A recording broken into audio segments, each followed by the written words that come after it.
கும்பகோணத்தில் நடைபெறும் விழாக்களில் 12 ஆண்டுகளுக்கு ஒருமுறை நடைபெறும் மகாமக திருவிழா மிகவும் பெயர் பெற்றது.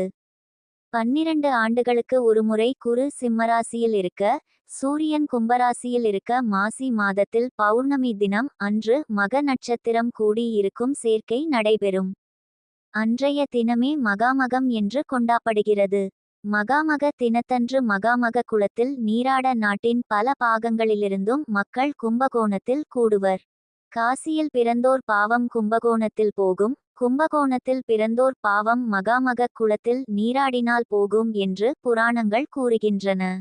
மகாமக தினத்தன்று 17-14 லோகத்தில் வசிப்பவர்களும் இத்திருக்குளத்தில் நீராட வருவதாகவும், கங்கை, யமுனை, சரசுவதி, நர்மதை, சிந்து, காவிரி, கோதாவரி, சரையு, பொருணை ஆகிய நதிகளும் கன்னிகளாக இங்கு வந்து இத்திருக்குளத்தில் நீராடி தங்கள் பாவங்களை போக்கிக் கொள்கின்றனர் என்றும் ஐதீகம். இந்த மகாமக குளம் சுமார் 5 ஏக்கர் பரப்புடையது.